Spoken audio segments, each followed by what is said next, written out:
Hello everyone, welcome back to our P Y Q series. Last class में हमने theory cover किया matrices का, determinants का। आज हम 9 to 10 क्वेश्चंस पिक करेंगे, previous year questions, and we will try to solve it in the most effective way possible. सबसे simple और सबसे सरल। सॉल्यूशन करना इंपॉर्टेंट नहीं है, you have to solve it in the minimum possible time. जितना time दिया गया है उतना स्टिपुलेटेड टाइम में सॉल्व करना है, so you should use some techniques. So I will present you a solution which is generally given in books and I will give my version. Then you compare कि कौन सा अच्छा है, कौन सा बेहतर है. It is upon your jurisdiction. ठीक है? We'll start with this problem. तो एक 2 cos 2 मैट्रिक्स है, स्क्वायर मैट्रिक्स, और इसके जो रूट्स हैं, इसके रूट्स हैं -1 और 3. तो इसके जो रूट्स हैं, तो क्या दिया हुआ है, x के जो वैल्यूज हैं -1 और 0 है. तो ये इक्वेशन क्या इक्वेशन है? लास्ट क्लास में मैंने पढ़ाया था, इसे इक्वेशन है आइगन वैल्यू इक्वेशन. सो इसके रूट्स को क्या बोलते हैं? Eigen values. तो लैम्डा 1 का वैल्यू कितना होगा? -1, और लैम्डा 2 का वैल्यू 3. ठीक है. Now I need to find the sum of the diagonal elements of A square. तो मुझे क्या फाइंड करना है? मुझे फाइंड करना है ट्रेस ऑफ ए स्क्वायर, क्योंकि ट्रेस का मतलब क्या है? Sum of the diagonal elements of A square. मैंने लास्ट क्लास में पढ़ाया था, अगर ए का आइगन वैल्यू लैम्डा है तो ए स्क्वायर का कितना होगा? Lambda 1 square plus lambda 1 square. तो इसका आइगन वैल्यूज क्या होगा? Lambda 1 square plus lambda 2 square. तो क्या होगा ये? -1 स्क्वायर प्लस 3 स्क्वायर. कितना इजी बन गया. Just we use the fact कि इसके रूट्स क्या है? आइगन वैल्यूज है. अगर ए के आइगन वैल्यूज लैम्डा 1 और लैम्डा 2 है तो ए स्क्वायर का कितना होगा?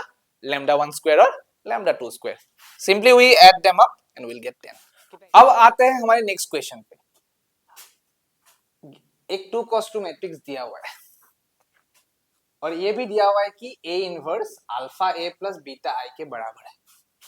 ठीक है.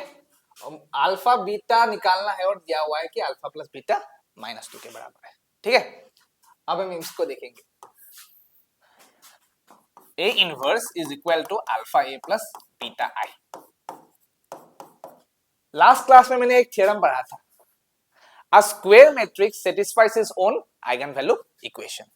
तो इसको मैं बोथ साइड A से मल्टीप्लाई कर देता हूं.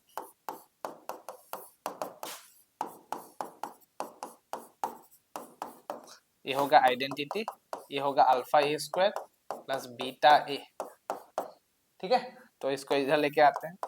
Alpha A square plus beta A -1 equal to 0. और इसे ऐसे भी लिख सकते हैं, A square plus beta by A minus I by alpha is equal to 0. अब ये जो नंबर है इसको हम ऐसे लिख सकते हैं.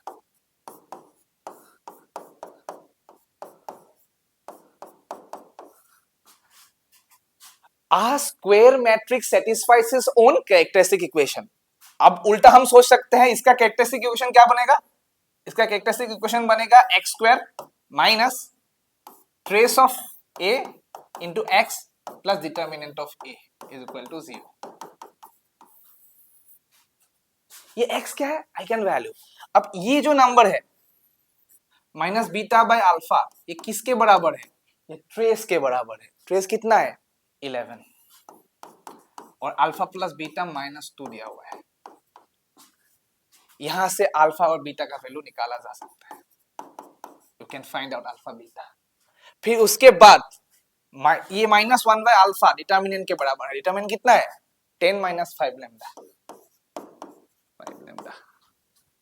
यहां से बीटा निकालो, यहां से अल्फा निकालो, दोनों से, फिर यहां पे डाल दो, you will get lambda.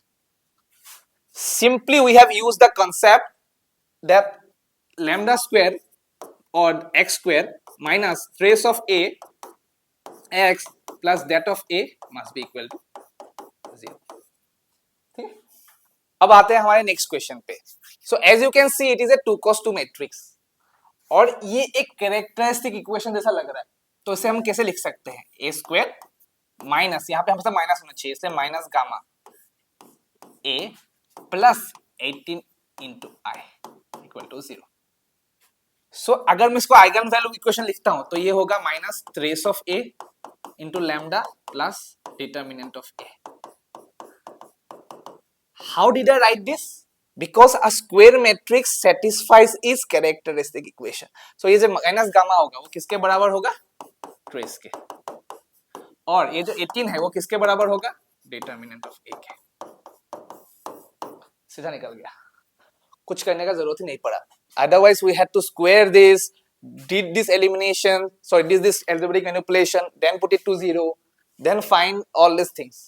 Gamma निकाले बिना ही हमने डिटरमिनेंट निकाल लिया, simply by using the concept कि a square matrix satisfies its own characteristic equation. Isn't it easy? Otherwise you had to square this, do some manipulations, then get the answer. It's a very easy method by virtue of which you can find solution to many problems in general limits. अब आते हैं हमारे next question पे. ये देखने में बहुत खतरनाक है बिकॉज एक मैट्रिक्स का इनवर्स निकालना उतना ही मुश्किल है जितना चूसे हुए गन्ने से पानी निकालना. अब बिना इसे निकाले we will try to solve this without finding inverse. This is the power of eigenvalue. Without finding the complicated inverse you can find this determinant. Now the question is how. ये बहुत important model of question है. I will solve one, but you should remember the method. Let's see how it works. P inverse of AP minus 2. I को मैं क्या लिख सकता हूं? मैं I को ऐसे लिख सकता हूं P inverse of I into P. क्यों? I into P P के बराबर होता है और P inverse into P I के बराबर होता है. तो मैंने पीछे से P inverse उठाया, इधर से A उठाया और यहाँ से 2I उठाया और पीछे से P उठा दिया. P inverse आगे है, P inverse आगे है, P पीछे है, P पीछे है. तो ये इसको मैं ऐसे लिख सकता हूं इजीली. अब डेट अगर मैं निकालना है मुझे, डेट इसका P inverse of AP minus 2I, that is equal to determinant of this thing, that of P inverse or that of A minus 2I into that of P. ये cut गया, बस बचा क्या? that of A minus 2I. इसका date निकाल क्या ही मुश्किल है, a minus 2I क्या ही मुश्किल है, बस इसको 2I से मल्टीप्लाई कर दो, माइनस कर दो बस, और उसका क्या निकाल दो डेट, वो तो हर एक बच्चा भी कर लेगा. बस हमने क्या अवॉइड किया? P इनवर्स निकालना. We avoided finding P inverse simply by using this technique. P का कोई वैल्यू ही ना है, नहीं रहा प्रॉब्लम, एक सिंपल सा ट्रिवियल एक प्रॉब्लम में कन्वर्ट हो गया. ठीक है, अब आते हैं next model of important problems में. यहाँ पर ये दिया हुआ है 2. अब ये है क्या? वो एक डिटर्मिनेंट है. I have taught you in the last video the determinant of Ka is nothing but K power n into determinant of A. ठीक है, और मैंने ये क्या पढ़ाया था कि adjoint of Ka किसके बराबर होता है? K power n minus 1 adjoint of A.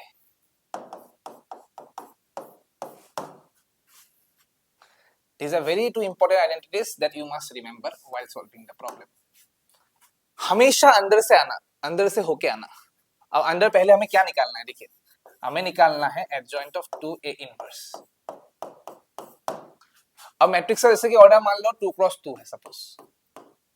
ठीक है, तो इसको बाहर निकाल आऊंगा मैं, तो क्या बन जाएगा? 2 पावर 2 minus 1, क्योंकि यहाँ पर K भी 2 है और ऑर्डर भी 2 है, तो यह क्या बन जाएगा? adjoint of A inverse. ये 2 adjoint of A inverse.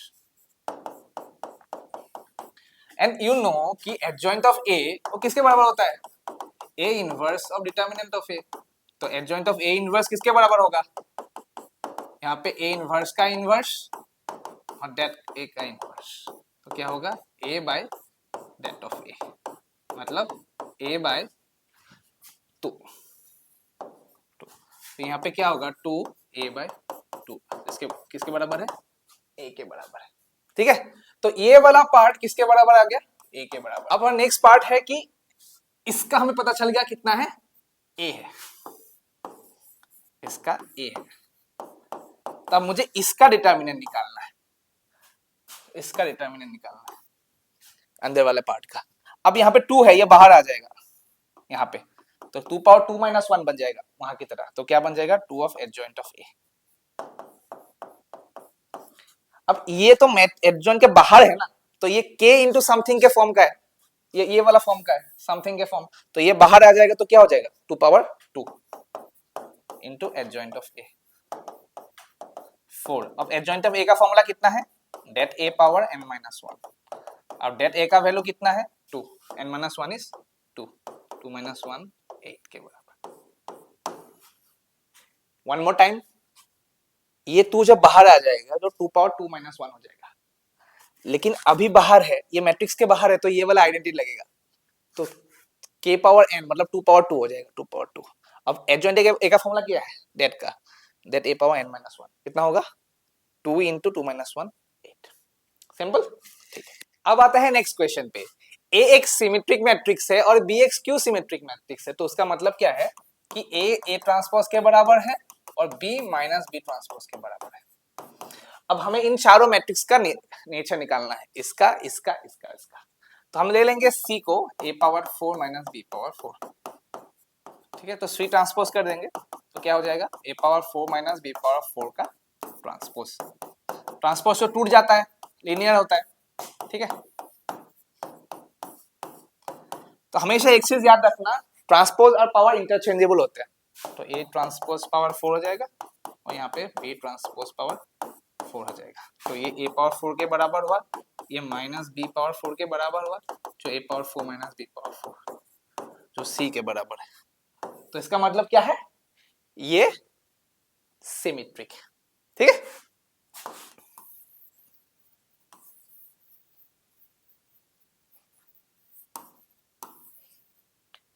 ये दोनों आप खुद से करना, आई विल डू दिस, ठीक है। इसको सी ले लो, ट्रांसपोज कर दो, A B plus B A transpose, तो किसके बराबर होगा A B transpose plus B A transpose, और ट्रांसपोज में हमेशा क्या लॉ लगता है, रिवर्सल लॉ, तो क्या होगा B transpose A transpose plus A transpose B transpose, तो ये हो जाएगा minus B A minus A B, तो ये क्या हो जाएगा minus B A plus A B which is equal to minus C. Therefore क्या C transpose minus C, therefore C is skew symmetric. Very simple. If you know the simple transpose rules and the reversal law, you can find out the nature of the matrix. ये दोनों आपके लिए homework है। अब ये question बहुत ही मजेदार question है।